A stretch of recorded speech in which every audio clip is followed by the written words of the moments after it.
Sadio Mane সেনেগালের একজন তারকা footballer. বর্তমানে ইংলিশ ক্লাব লিভারপুলের হয়ে খেলছেন। তার শুধু সাপ্তাহিক আয় প্রায় 1,50,00,000 টাকা। তবে এত আয়ের পরও সেসবের ছোঁয়া নেই তার ব্যক্তিগত জীবনে।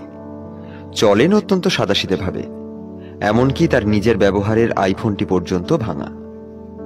একজন তারকা ফুটবলার হয়েও তিনি এমন ভাঙা ফোন ব্যবহার করেন কেন? সাংবাদিকরা একবার তার কাছে সেটা জানতে চাইলে তিনি বলেন, এটা আমি সার্ভিসিং করে নেব।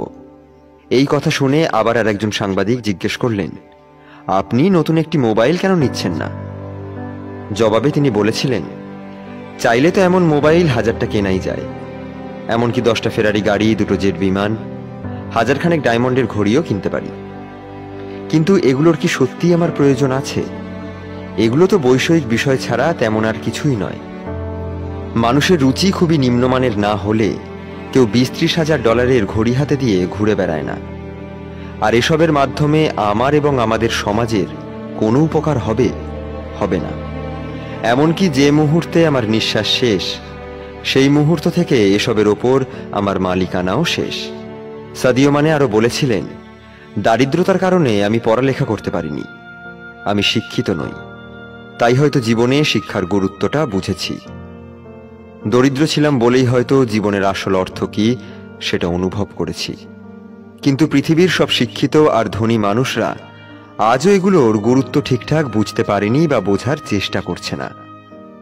সবাই যদি সত্যি সত্যি এগুলো বুঝতেন, তাহলে পৃথিবীতে আজও এত অভুক্ত শিশু না খেয়ে রাতে ঘুমোতে যেত না। মানুষ দিন দিন এভাবে ভোগবিলাসের কয়েদি হয়ে উঠত না। আমি নিজের বিলাসবহুল বাড়ির পরিবর্তে স্কুল তৈরি করেছি। দামি পোশাকে নিজের ওয়ারড্রব ভর্তি না করে বস্ত্রহীন মানুষকে বস্ত্র প্রদান করেছি।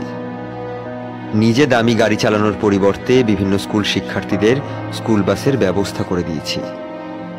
প্রতি সপ্তাহে সপ্তাহে দামি রেস্টুরেন্টে না খেয়ে কিছু ক্ষুধার্ত শিশুর খাবারের ব্যবস্থা করেছি। আমি কোথা থেকে উঠে এসেছি সেটা আমি খুব ভালো করেই জানি। সত্যি, সাদিও মানে মনে রেখেছেন তিনি কোথা থেকে উঠে এসেছেন, ভুলে যাননি তার অতীত। সাদিও মানের জন্ম 1992 সালের 10ই এপ্রিল সেনেগালে। অনেক ভাই বোন থাকায় খুব ছোটবেলায় তাকে পাঠিয়ে দেওয়া হয় তার চাচার বাসায়। ফুটবলের প্রতি ভীষণ আগ্রহ থাকায় কিছুদিন পরেই আরো ভালোভাবে ফুটবল শিখতে চাচার বাসা থেকে চলে যান রাজধানী ঢাকারে। তার ফুটবল আগ্রহের কল্যাণেই সেখানে আশ্রয় পান অচেনা এক পরিবারে। ট্রায়াল দেন সেখানকার সেরা ফুটবল একাডেমিতে। প্রথমে তার পায়ের জীর্ণ শীর্ণ বুট আর পরনের শর্টস দেখে অবজ্ঞার দৃষ্টিতে তাকাচ্ছিলেন সেখানকার একজন বয়স্ক কোচ। কিন্তু কিছুক্ষণ পরেই মানের ফুটবল প্রতিভায় মুগ্ধ হয়ে সেই বয়স্ক কোচ তাকে নিয়ে নেন নিজের দলে। তারপর কেটে গেছে বহু বছর। প্রতিটা ধাপে ধাপে নিজেকে প্রমাণ করে সাদিও মানে পৌঁছে গেছেন সেরাদের কাতারে। তবে গায়ে তারকা তকমা লাগলেও সবার থেকে আলাদা এবং অনন্য যেন সাদিও মানে।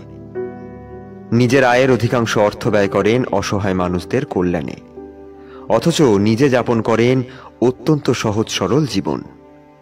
সত্যি, একজন আন্তর্জাতিক মানের ফুটবলার হওয়া হয়তো কঠিন, কিন্তু একজন সাদিও মানে হয়ে ওঠা এর চেয়েও অনেক অনেক বেশি কঠিন।